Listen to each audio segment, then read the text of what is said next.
Assalamualaikum warahmatullahi wabarakatuh. Di sini saya dari kelompok 4, mewakili kelompok saya yaitu akan mempresentasikan hasil dari diskusi kami yaitu tentang himpunan. Adapun nama-nama dari kelompok saya yaitu saya sendiri yaitu Muhammad Aldi Firdaus dan ada teman saya yaitu Gabriel Baptitusta, ada juga Raden Priyatama, Muhammad Ashabul Yamin, Bian Miko Daniel, Nurisa Saranipasa, dan Novel Miftahudin. Di sini kami juga terdapat pokok pembahasan yang akan dibahas dalam presentasi kali ini, di mana yang pertama yaitu tentang pengertian, mean, modus, dan median. Dan juga yang kedua yaitu pengertian himpunan, yang ketiga yaitu jenis-jenis himpunan, dan yang keempat yaitu operasi himpunan, yang kelima yaitu cara menyatakan himpunan, dan yang keenam yaitu notasi dan anggota himpunan, dan yang ketujuh yaitu penerapan mean, median, dan modus dalam Excel. Pengertian MEAN. MEAN adalah salah satu ukuran gejala pusat. MEAN dapat dikatakan sebagai wakil kumpulan data. MEAN dapat dilakukan dengan cara menjumlah seluruh dari data. Kemudian bagian dengan banyaknya data. Median, pengertian median. Median adalah ME atau wakil adalah nilai tengah dari sekumpulan data setelah urutan dari data yang terkecil sampai data yang terbesar maupun sebaliknya. Apabila suatu data mempunyai median, maka mediannya tunggal. Modus, pengertian modus. Modus adalah nilai yang paling banyak muncul dan merupakan data yang memiliki frekuensi paling besar. Hitungan modus ini selalu dihitung bersama dengan mean dan median. Baik, saya akan melanjutkan presentasi dari teman saya. Yang pertama yaitu ada pengertian mengenai himpunan. Jadi pengertian himpunan itu sendiri adalah kumpulan benda atau objek yang dapat didefinisikan dengan jelas sehingga dengan tepat dapat diketahui objek yang termasuk himpunan dan yang tidak termasuk dalam himpunan tersebut. Jadi dalam contoh itu ada kumpulan nama anggota perkapalan UNED angkatan 20 yang diawali huruf A. Nah, kemudian yang kedua itu ada jenis-jenis himpunan. Jenis-jenis himpunan sendiri itu ada tiga. Yang pertama ada himpunan kosong, himpunan semesta, dan himpunan bagian. Nah, yang pertama himpunan kosong. Himpunan kosong adalah himpunan yang tidak memiliki anggota. Contohnya himpunan buah yang rasanya asin. Nah, jadi kan tidak ada buah yang rasanya asin, jadi tidak termasuk dalam himpunan atau tidak ada perkumpulannya. Kemudian yang kedua ada himpunan semesta. Adalah himpunan yang berisi semua elemen himpunan atau superset dari setiap himpunan. Nah, himpunan semesta biasanya dilambangkan dengan S. Kemudian yang ketiga ada himpunan bagian. Seperti misal A dan B adalah dua himpunan dan jika semua anggota himpunan A adalah anggota pada himpunan B, maka A disebut juga dengan himpunan bagian B. Nah, tadi kan sudah dijelaskan oleh teman saya Noval mengenai pengertian dan juga jenis-jenis himpunan. Nah, untuk kali ini saya akan melanjutkan menjelaskan mengenai operasi himpunan. Nah, operasi himpunan itu sendiri dibagi menjadi dua, yaitu ada irisan dan juga gabungan. Pertama, kita ke irisan terlebih dahulu. Nah, irisan dari dua himpunan A dan B adalah himpunan yang anggota-anggotanya ada dalam himpunan A, juga ada dalam himpunan B. Irisan antara dua buah himpunan dinotasikan seperti tanda berikut. Nah, itu bentuknya itu seperti tanda U terbalik. Nah, ada contoh soalnya nih. Contoh soalnya itu didapatkan himpunan A yang beranggotakan A, B, C, D, dan E. Sedangkan himpunan B beranggotakan B, C, E, G, dan K.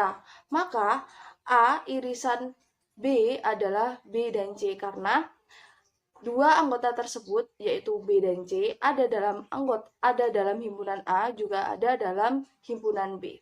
Kemudian yang kedua ada gabungan. Gabungan dari dua himpunan A dan B adalah himpunan yang anggota-anggotanya merupakan gabungan dari anggota himpunan A dan himpunan B.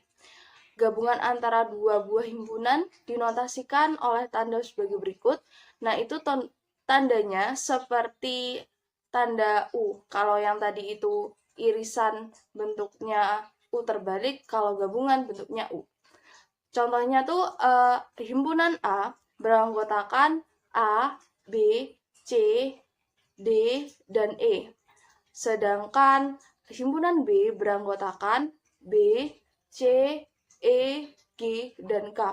Maka untuk A gabungan B adalah tinggal ditulis semua dari anggota himpunan A dan B, yaitu A, B, C, D, E, G, dan K. Nah, mungkin cukup sekian yang bisa saya jelaskan. Untuk materi berikutnya mungkin akan disampaikan oleh teman saya, Gabriel. Selisih A dan B adalah himpunan dari anggota A yang tidak memuat anggota B. Selisih antara dua himpunan dinotasikan oleh tanda selisih. Contoh soal, A meliputi A, B, C, D, E, dan B, B, C, E, G, K. Maka A selisih B adalah A dan D. Yang berikutnya adalah komplemen. Komplemen dari suatu himpunan adalah unsur-unsur yang ada pada himpunan universal, kecuali anggota himpunan tersebut. Komplemen dari A dinotasikan 3 cara menyatakan himpunan matematika: jenis, operasi, dan contoh soal. Contoh soal yang pertama, A meliputi 1, 3, 5, 7, 9, dan S 1, 2, 3, 4, 5, 6, 7, 8, 9, 10. Maka 3 cara menyatakan himpunan matematika, jenis, dan operasi, dan contoh soal didapatkan hasil 2, 4, 6, 8, 10. Untuk selanjutnya cara menyatakan himpunan. Yang pertama dengan menggunakan kata-kata, yang kedua dengan notasi pembentuk, dan yang ketiga dengan mendaftarkan semua anggota-anggotanya. Untuk yang pertama yaitu dengan kata-kata. Menggunakan kata-kata yang dimaksud yaitu menyebutkan semua syarat ataupun sifat dari anggota himpunan tersebut di dalam kurung kurawal. Misalnya, A merupakan bilangan prima antara 10 dan 40. Maka dapat ditulis A sama dengan buka kurung kurawal bilangan prima antara 10 dan 40 dan dikasih tutup kurung kurawal. Untuk yang kedua dengan notasi pembentuk, yaitu dengan menyebutkan semua sifat dari anggota himpunan tersebut. Dengan anggota itu dinyatakan dalam suatu variabel dan dituliskan di dalam kurung kurawal. Misalnya A merupakan bilangan prima antara 10 dan 40. Maka ditulis menjadi A sama dengan buka kurung kurawal X kurang dari 40 dan X lebih dari 10. Dan untuk X-nya adalah elemen bilangan prima. Dan yang ketiga dengan mendaftarkan anggota-anggotanya, yaitu dengan menuliskan semua anggota dari himpunan tersebut di dalam kurung kurawal. Dan tiap anggota tersebut dibatasi dengan tanda koma. Misalnya, A merupakan bilangan prima antara 10 dan 40. Maka ditulis menjadi A buka kurung kurawal, dimasukkan nilainya 11, 13, 17, 19, 23, 29, 31, 33, dan yang terakhir 37, dan ditutup dengan kurung kurawal. Selanjutnya adalah notasi dan anggota himpunan. Suatu himpunan biasanya diberi nama atau dilambangkan dengan huruf besar atau kapital seperti A, B, C, sampai Z. Adapun benda atau objek yang termasuk dalam himpunan tersebut ditulis dengan menggunakan pasang kurung kurawal.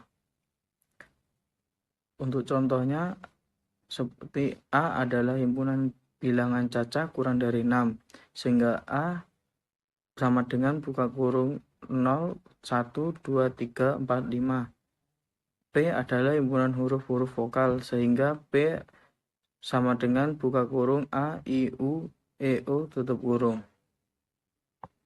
Assalamualaikum warahmatullahi wabarakatuh. Jadi di sini saya akan meneruskan dari apa yang telah dipresentasikan teman saya, yaitu menjelaskan tentang nilai median, dan nilai modus ya. Di sini saya akan menjelaskan cara menentukan mean terlebih dahulu. Jadi di sini diketahui yaitu ada berat badan suatu kelompok yaitu 40 sampai 44 dan seterusnya. Dan di sini juga ada frekuensi. Nah, untuk mencari rata-rata sendiri itu ada rumusnya, yaitu jumlah frekuensi dikali XI dibagi jumlah frekuensi XI. Jadi nanti di sini kita yang pertama yaitu harus menjumlahkan nilai frekuensi tersebut. Jadi ini dijumlahkan sama dengan sum, kita jumlahkan aja dari baris pertama sampai baris terakhir. Baru kita ketahui yaitu jumlahnya 30. Lalu kita mencari nilai tengahnya yaitu dari sama dengan kita 40 ditambah 44 karena ini kan dari data tersebut. Jadi kita ambil nilai tengahnya. Dan ini kita tinggal tarik aja, nanti akan ketemu hasilnya. Dan ini nanti langkah selanjutnya yaitu mencari FI dikali XI. Jadi setelah menentukan XI tadi, kita harus menentukan jumlah FI dikali XI sama dengan frekuensinya 6 dikalikan dengan 42. Kita tinggal tarik dan ketemu hasilnya. Jangan lupa hasilnya kita jumlahkan karena ini untuk menentukan rata-rata itu harus dijumlahkan semua.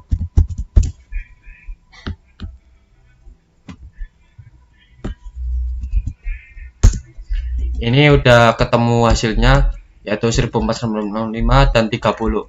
Jadi langsung aja dimasukkan rata-ratanya, berarti sama dengan jumlah FI dikali XI dibagi jumlah frekuensi. Dan rata-ratanya ketemu 48,833. Kita bulatkan aja jadi 40,8. Oke, jadi di sini langkah selanjutnya yaitu mencari nilai median.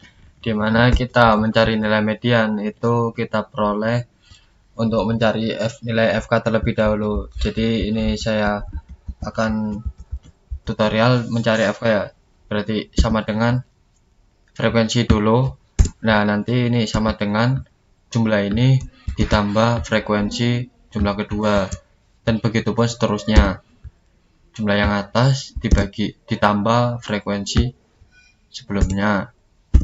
Sampai nilai frekuensi itu menyentuh dari total frekuensi tersebut.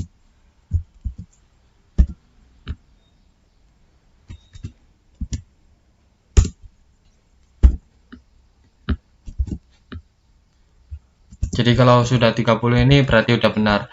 Lah untuk mencari median itu rumusnya yaitu TB plus N/2 dikurangi F per Fm dikalikan dengan B.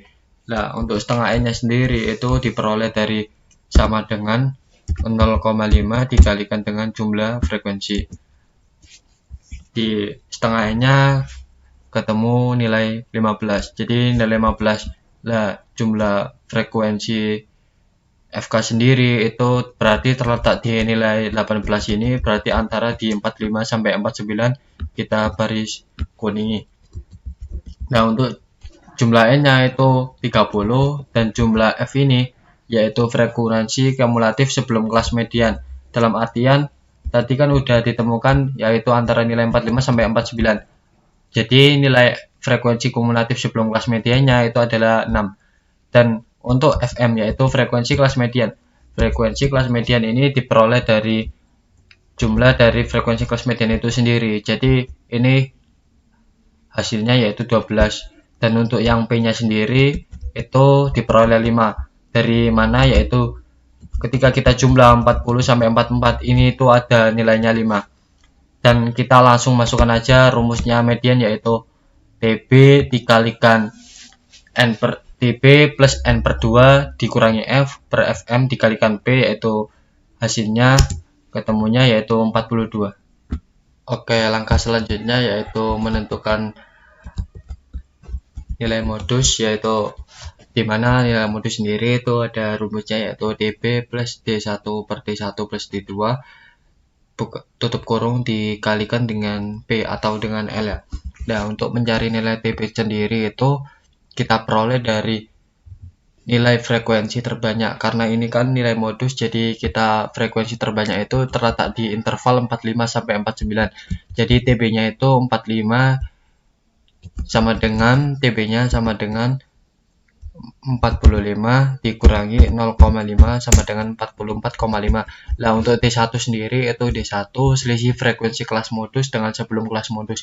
Jadi dalam artian ini sama dengan nilai frekuensi nilai modus dikurangi dengan frekuensi sebelum kelas modus yaitu 6 sama dengan 6.